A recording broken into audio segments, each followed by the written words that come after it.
Hello, friends, fabulous creative people. I'm glad to be together. You create your day through your heart, through your choices, through your goals. Choose motivating phrases to be your resource.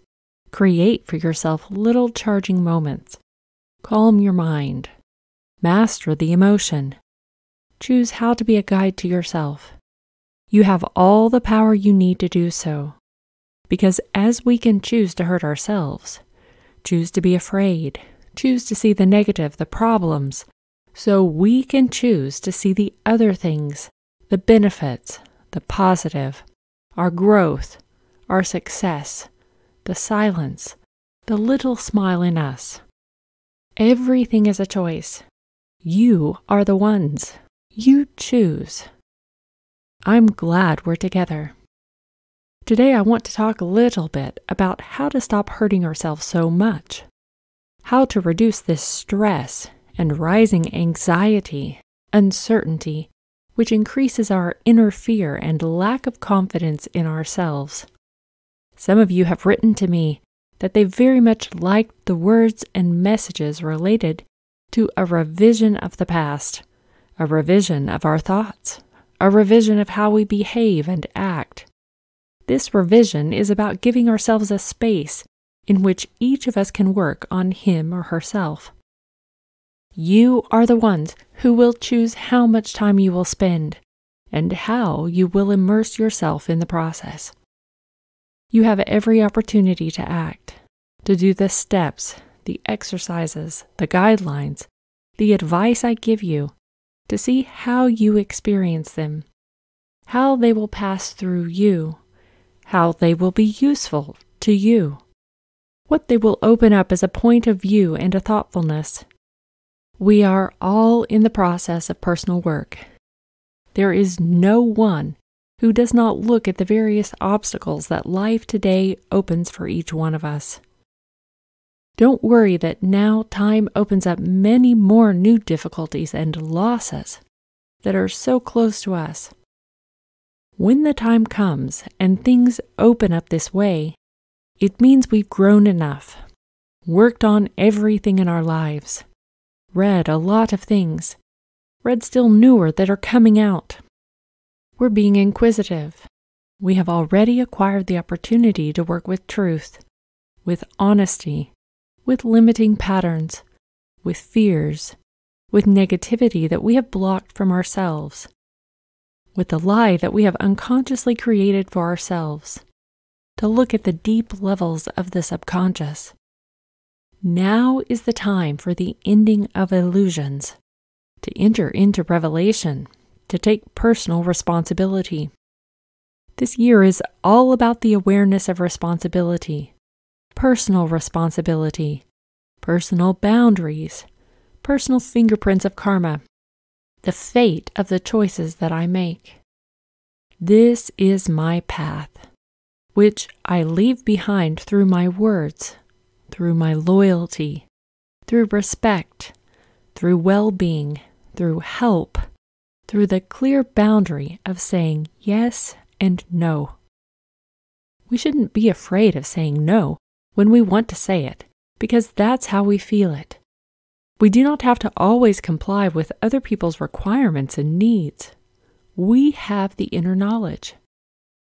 Where we get too loaded, when we burden ourselves with unnecessary demands and responsibilities, now it is time for this comprehensive revision that we all carry out together, each on his or her path, with his or her own life of connections and choices. The first point is to take a look at what is in your life and in your inner experience, attitude, and focus. First of all, I would like to draw attention to the fact that we can very often get stuck in wanting what we don't have. We need to turn the focus precisely from what we are missing. What do we not yet have? What we are so much looking for? We are consumed with what others have and we don't. We are looking for a partner that we don't have, but that a friend of ours or another acquaintance does have. And so we begin to envy this opportunity and this partner. We start to think too intensely about the money we don't have, about the possibility of having that kind of money, and we shift our focus, and we start to feel a little bit of bitterness and regret that we don't have certain things now, wondering when we're going to have them. When will this money or opportunity come? And how do some others do it? How do some people realize their dreams, and still you feel such envy? We're also thinking about the home we don't have. Our inner focus begins to be for things to look a certain way. Maybe it's to have something bigger or in another location. However, at some point, different dreams have their constructive limit. They have a healthy limit, that is, to include imagination, to desire, to allow ourselves to expand the possibilities of our desires. So, we internally charge ourselves with the desire that we believe, that we can ask, we can wish, with the imagination that will feed us. However, we can suddenly, without understanding and feeling, cross this boundary of what is healthy, and at some point, a major prevailing percentage of the direction in which our energy flows, the information which we search for and see, our desires and our inner image and wisdom, when our thoughts are focused overwhelmingly 70 or 80% of the time on the things which we don't have, things that are far from us, that someone else has, like it's not coming to us, and here a feeling of frustration can begin to appear, doubts, criticism, a sense that something is lacking, which begins to create inside of us an anxious feeling. That anxious feeling starts to live inside of us. You need to realize that we feed what is missing in our lives with our attention, intention, and energy. We feed the deficiencies. We nourish what is far away. We feed what we do not yet have and do not know when and in what way it will come into our lives. Thus, our desire connects to what is missing. I desire that which is absent. I desire something that is far away from me. I wish through the understanding that I do not know when or whether my desire could become a reality. In this way, we are missing out on a very important value, the value of being here and now, with our thoughts, with our feelings, with looking at us, both inside us and at what is around us, because we miss to see what we already have in our lives, what we have achieved, what is really present as a fact, as an opportunity, a material opportunity, a friendly opportunity and support, a work opportunity that we are given, an engagement, an activity, money, things that we have already bought and afforded, which continues to work for us and to be in service to us. But we do not realize how we do not direct our energy into acceptance, gratitude, and service with the same energy and attention to what we have already created and have at this moment. We do not realize that what we have, each of you has, that is a fact, is a reality in your life, is something that for another person is a great dream, that another person desires and dreams to have what you have. But look at how we are always starving, craving, and very strongly nourishing with energy, attention, and desire what we feel that we are missing. It's about time we saw how we cross that line to be in something non-existent, in an imagined future plan that we don't know when or if it will be possible. And when it will come true is also unclear. Will we arrive at this future? There are many more questions we can ask to stop slipping so much into being somewhere else, but not in what we have and who we are. Don't get me wrong. It doesn't mean that you shouldn't have dreams. This does not mean that you shouldn't sharpen your inner focus of specifically detailing out what you want to aspire to and to see unfold in your life. Yes, of course. That's what you're going to do, because that's how you work on yourself. The question is to observe the limits and see whether you've slipped too much into feeding something that's far away, only in your imagination. Because when we come back to reality, we start to dislike that reality, because we cannot break the relationship with the healthy ego. The healthy ego is a conscious mechanism, which are the facts that we have in our lives, our connection to reality. And when we return to reality, because we cannot live only in an imaginary future illusion, a fantasy, immersed in a utopic future moment that we desire in this imagination. When we get back to reality, we don't like it, and we don't feel comfortable. Why? Because we're starting to see the gaps we have, because we have not yet reached our desires. Only in this way will we always be satisfied. Why? Because in reality, we will only see what is missing in frustration, and we will go and let our imagination and the fantasy run wild, thinking that we will have that thing we want, but we still don't have it, and it's still an imaginary illusion, feeding frustration, but it's actually just something that is missing. And that could take us away from being able to feel good and connected. So give yourself the opportunity to explore the boundaries of your imagination. Set it aside for a while. Let it sit beside you, right beside you. Yes, I want this. Yes, I will work on those desires of mine. This search and deployment a little further. Why is it important to work a little further? Because before we change, acquire, and attract what we want and work with, we must first realize that it should not just be in our imagination. And as we stay in our old situations, we wait for new ones to happen. Once we see this, and before we draw our steps for action, we should not miss the action.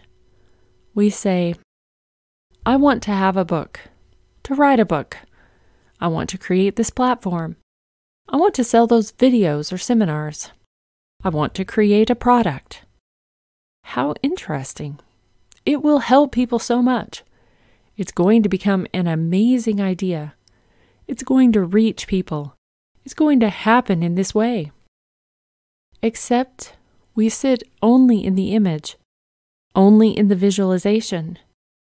It's important, but where's the action? However, we have to know what our powers are, how much we will work for this purpose, how long it will take us, how consistent we will be, how we will have to do actions every day, how we will have to enroll in a course. There's something else we need to learn. We have to find a way to do it, which means we can rely mainly on ourselves.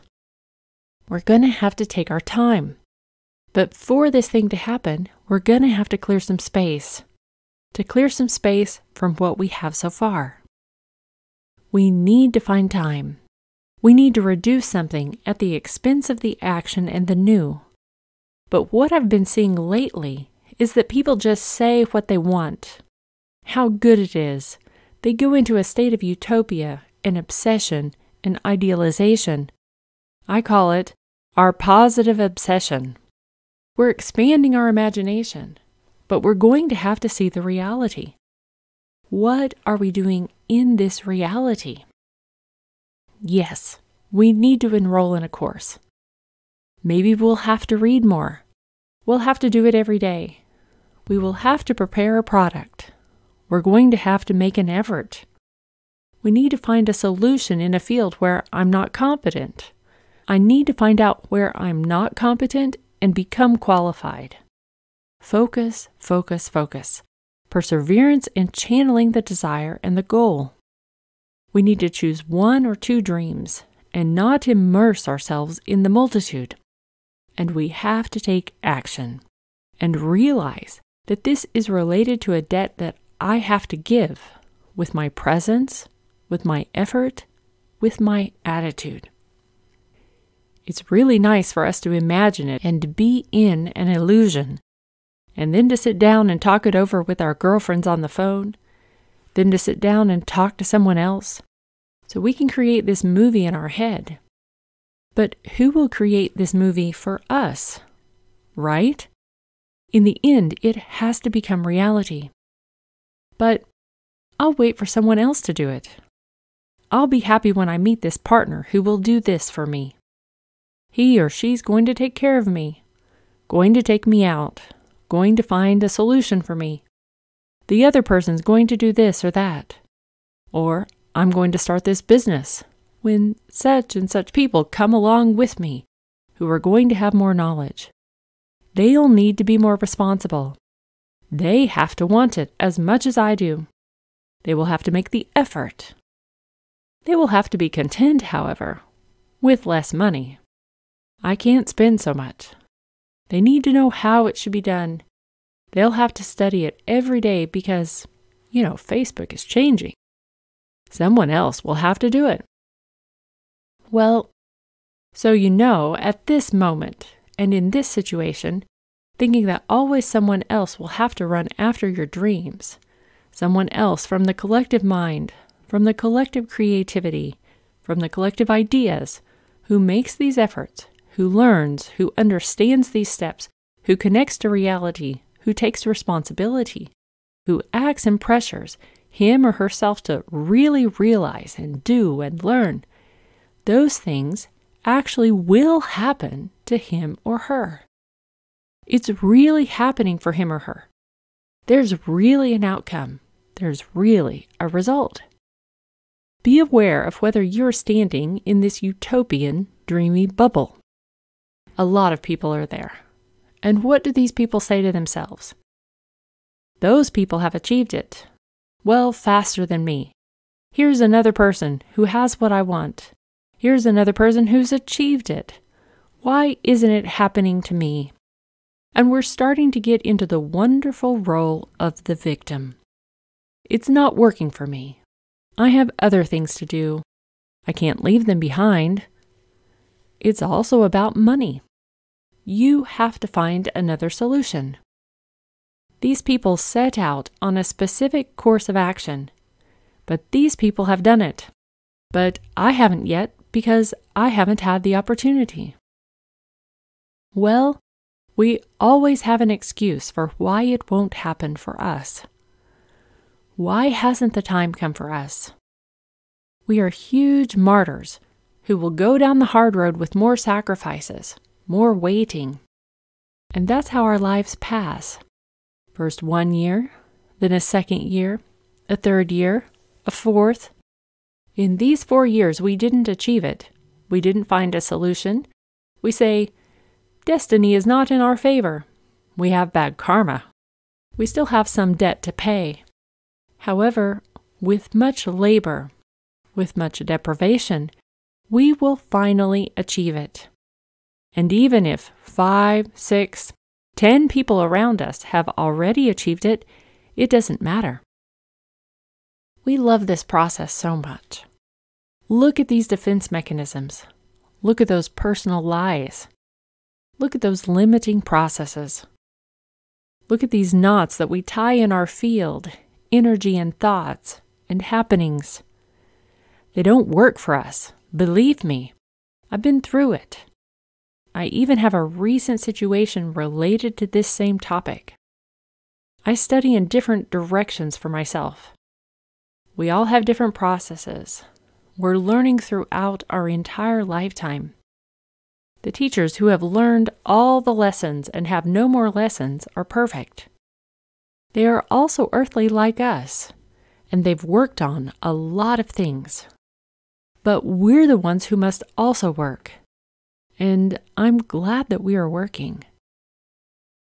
My experience, both professionally and in the meetings with the people who I work with in seminars and in groups, in therapeutic meetings, and in my personal therapeutic work, is something that motivates me to talk to you about these steps, awareness, guidelines, and boundaries to explore, understandings to look at, And if you have some of these useless mechanisms, to start working with them, because you can greatly alleviate your condition, your process, ease the path that opens up in a new way. What does your mentality and the universe understand when we feed what we don't have?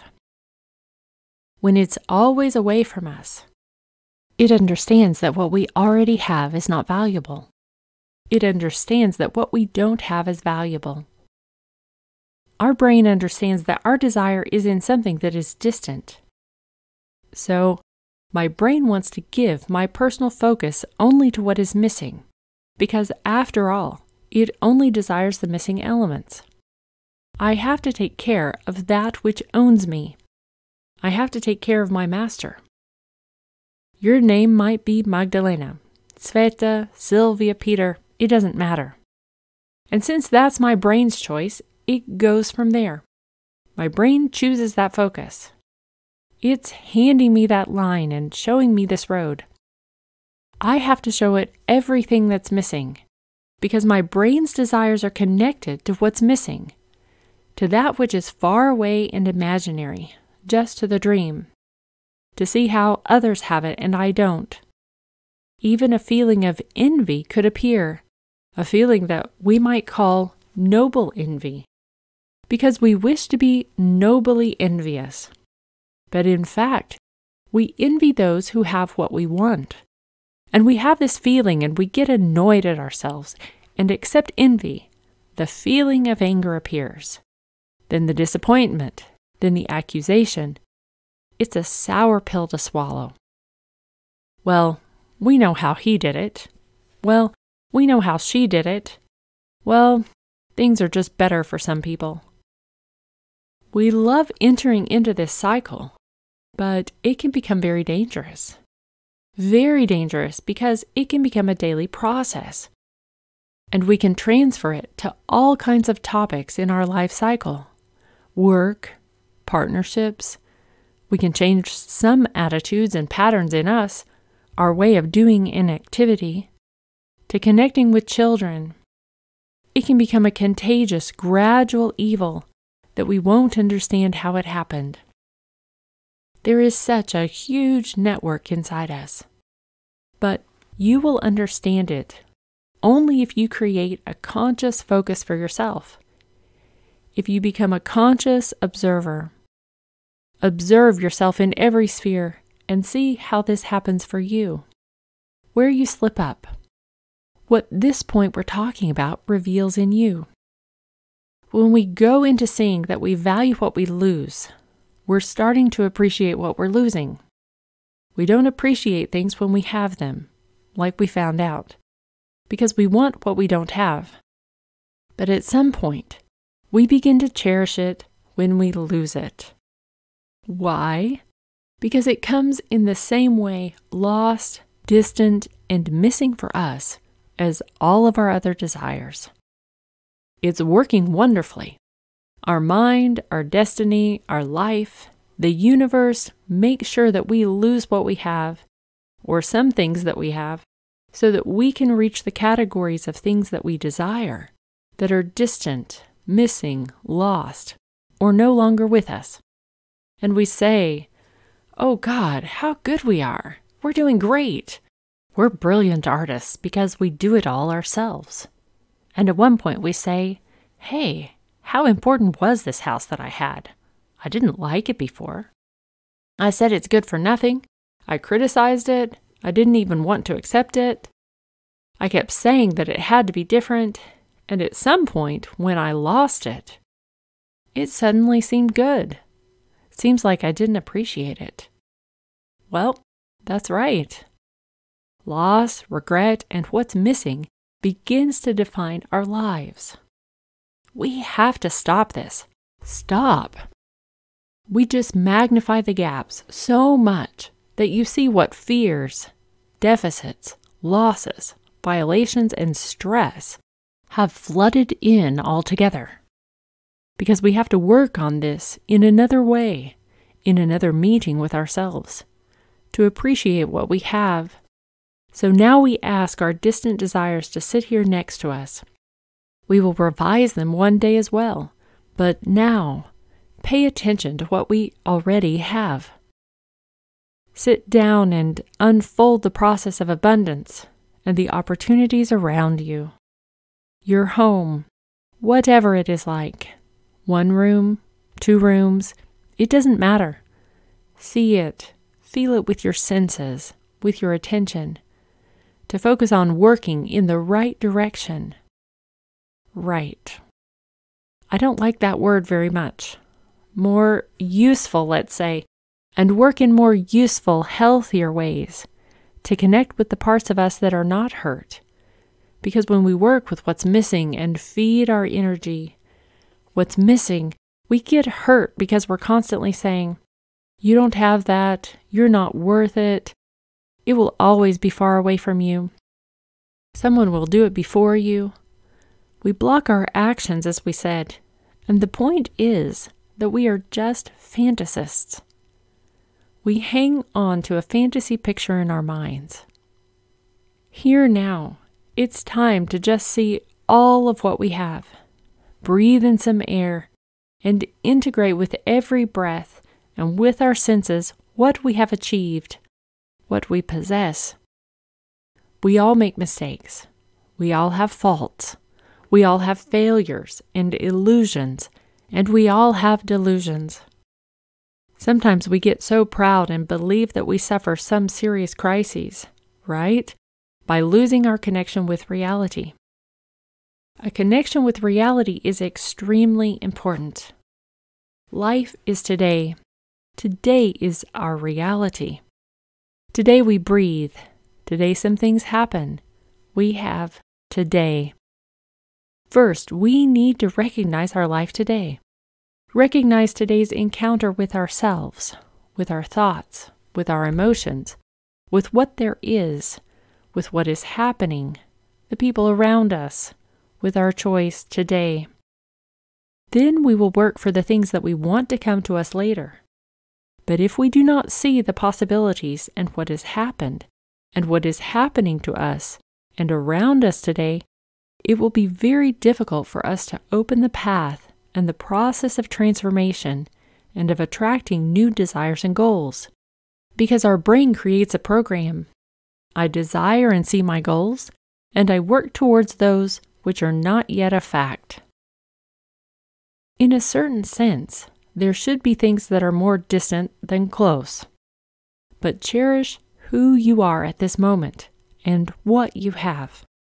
Your house, your car, whatever it is. Look at all the possibilities, the positives. You can move. You can drive your kid somewhere. You lose less time. Look at all the pluses of what you have. See the opportunities you have, the people around you. Choose today a person and look at him or her differently. Thank your colleagues in the office. Go into work smiling. Thank them for being together, for learning from someone. It was useful. One person brought you sugar, coffee, from the smallest to the biggest. The mind is the one which says small, medium, large. This division. But actually, it doesn't really matter if it's small, medium, or large. It's still a gesture. It's an attitude. It's a presence. It's something we have and it's happening. And of course, master the command stop when your mind starts telling you, I walk into the office and see what I'm missing. I walk into the office and start thinking about what kind of job I should have and how someone else has it, and this one of mine is this and this. An unpleasant situation. To see someone who is not organized enough, and that annoys you. Do not think about what you lack. Think about the possibilities. Think about what is available and appreciate what is present in your life. This is a huge lesson for us. Look, we're already saying, how are you? Are you healthy? Hi, are you okay? Are you healthy? Let it be health. See, our life is such a lesson. Let's tell ourselves to open up our thinking. People have become such narcissistic consumers, and such consumers only of the material, of the beautiful, of the competition, that we have forgotten to think about our health, our soulfulness, of our emotionality and of benevolence, of joy, of what we have, to always ask for more and more. This consumption of our lives has played this wonderful role in learning this lesson. But let us not be angry with it.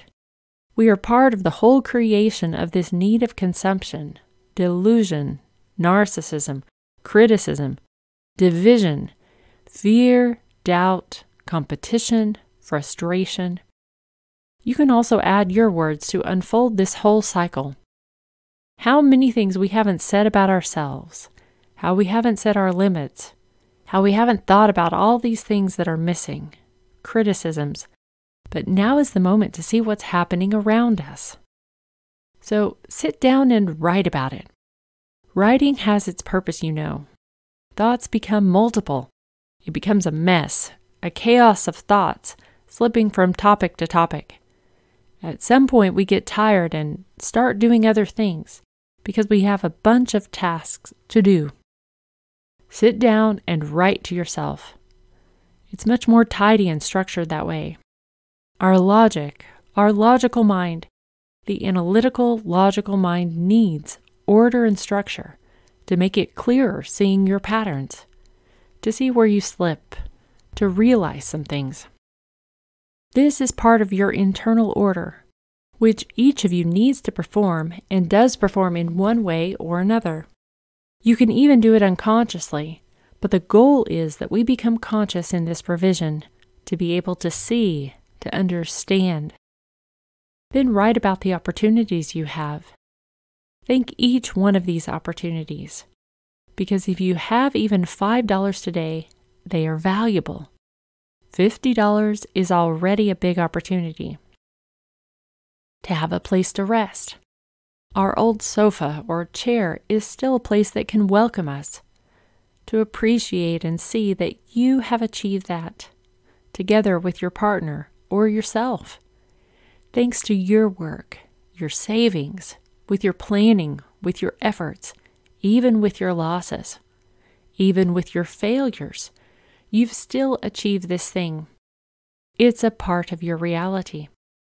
It's a part of what's happening in your life.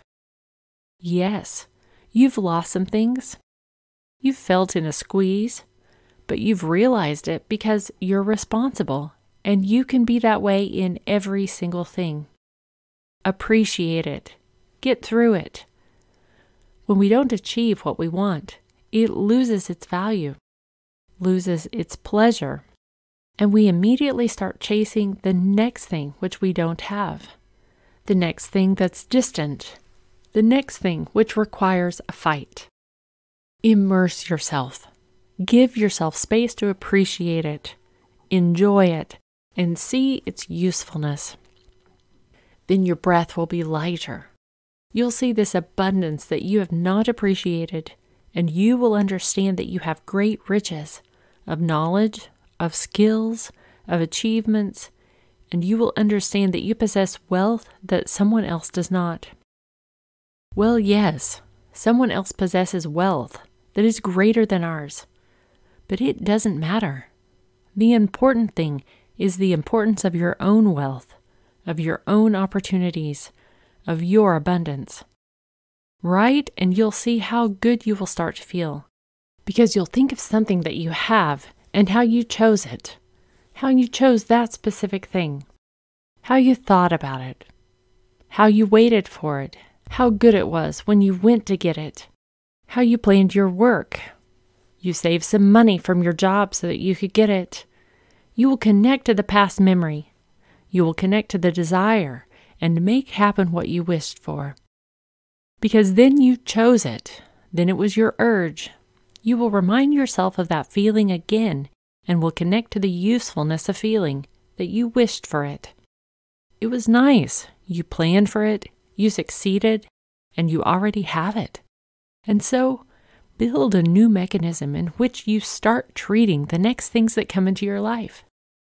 But they will only come when we immerse ourselves in what we have, with grace, with gratitude, with benevolence, with well-being. So write down what you have and connect with these memories. You will work on 3 things. The first thing is, what I have is useful to me. Think through every part of your life.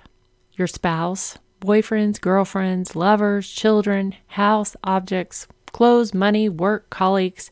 Pass through as much as you can.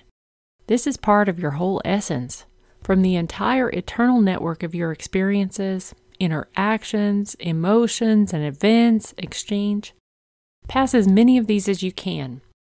One by one, do them. Not necessarily everything right away. Just plan some time for this therapeutic work. First, you write down everything you have. Then secondly, write down what are the pluses these things bring you. What are the pluses? What are the benefits? What conveniences? What joy? What opportunities? Pros. No focus on what is missing. We are very good at seeing what is lacking. We are master doctors of deficiency, of negativity, of fear, of how someone owes us. We're very good at this. We're now working for other opportunities and to always get an upgrade. What pluses do these things bring you? Then the third step is to return the emotion and the memory of how you wished for this thing, how it was good for you. That is, to charge yourself with the initial force of this desire. Through a healthy limit, to wish for it, to visualize it, how it was, how you imagined it, how it was good for you. And so, you will associate what you now have, and you have forgotten about it, and to be grateful for it, and immerse yourself in its usefulness. In fact, this is very useful to you. It brings pluses. You are grateful to have it, and it was once created with a lot of love and desire, and you have made a plan to make it happen.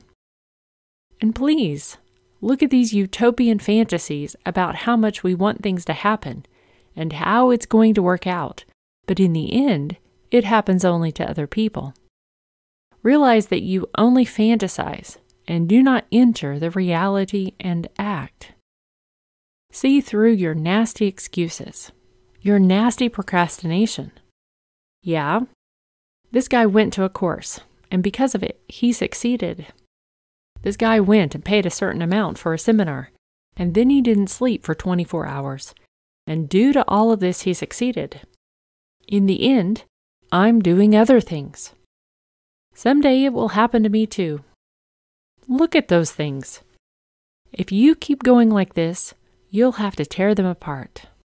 Tell them stop, because the years will pass.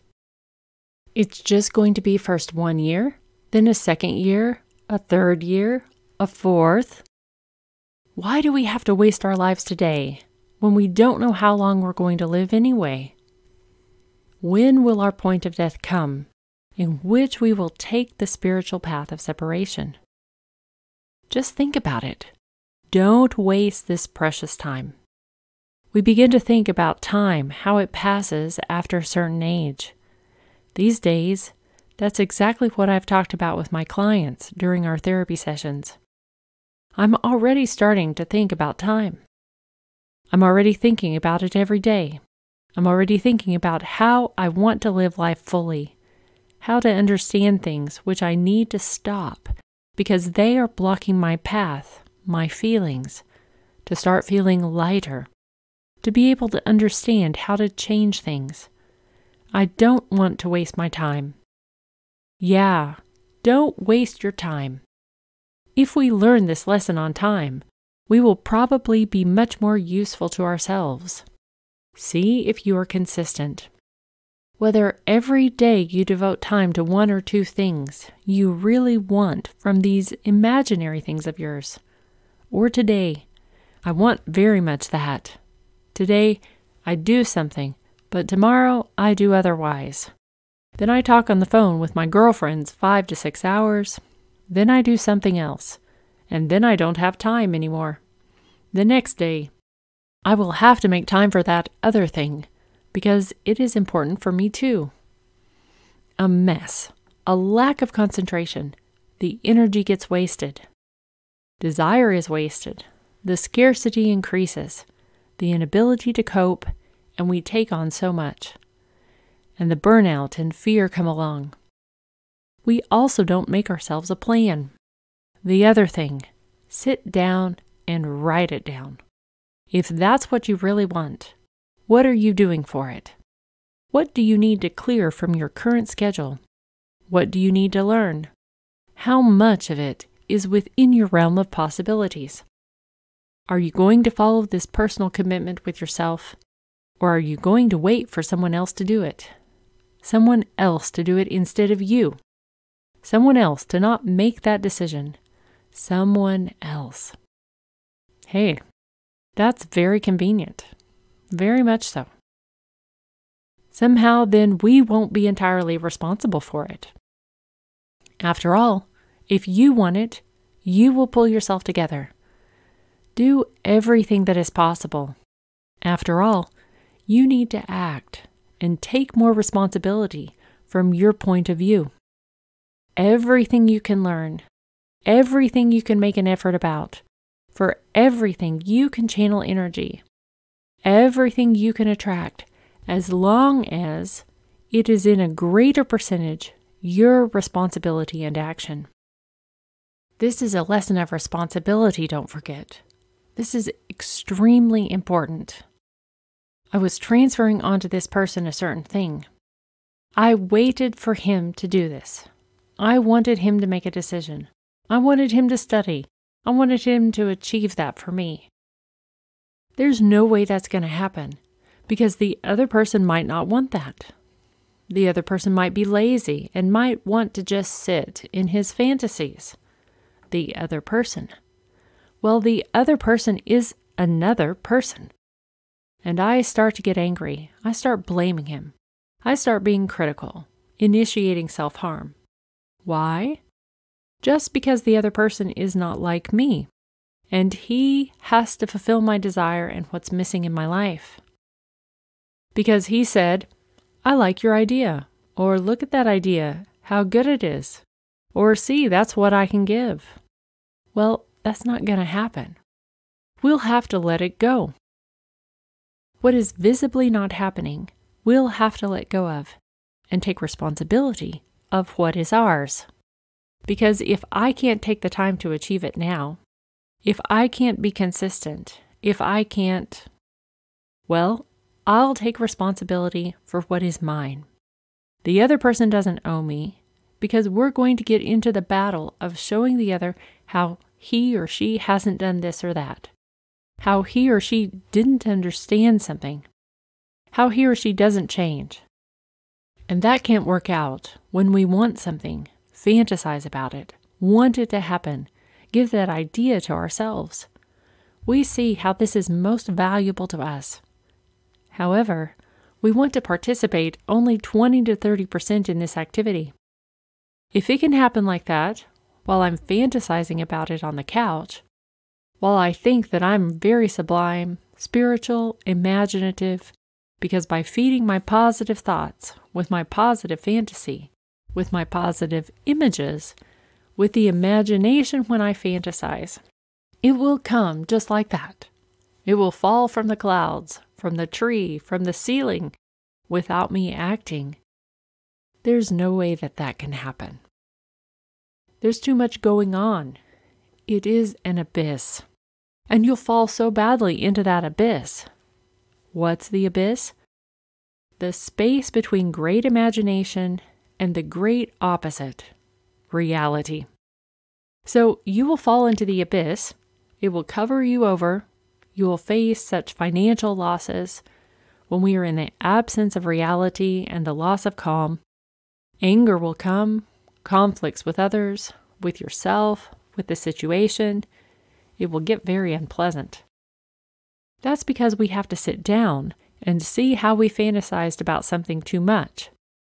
Fantasized too much about it, just thought too much about this cloud, that things would happen to us. We transfer too much to someone else, that they will take part in that idea, and we wait for them to realize it for us. Reality has been left behind way too long ago. To accept the present, to appreciate what we already have, and to evaluate our steps and the responsibilities if we want this to happen. To increase our personal responsibility for what we're going to do. So, take these steps today for yourself. The things which we analyzed, the examples we gave, guidance, a basis on which to think, study, to work with, and see how this will correspond internally in you. What will open up for you as awareness, as letting go of patterns, as things you can change, so that you can become more harmoniously connected with yourself. It's really nice to fantasize about it like that, not to appreciate what we have. But just so you know, it's gonna hurt. I think you already understand how much it hurts. And it's very nice to always find excuses for how some other people succeeded and we didn't. In fact, I want to tell you that people who have started much later than you now do the things that you want to do. They started much later than we did, but you see how they managed to achieve more. I have more knowledge than him or her. I'm much older, and they succeeded. You know why? Because they work for this thing.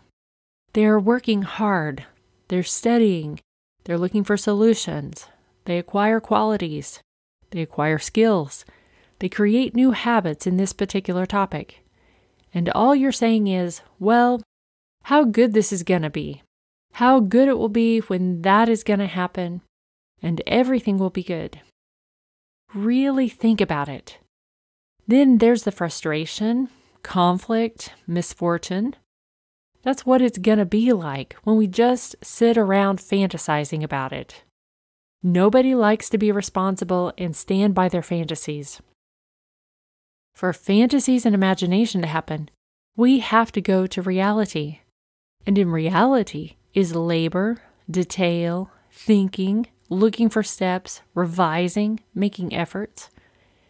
How unpleasant it becomes when you suddenly see how even the imaginary and desired loses its pleasantness.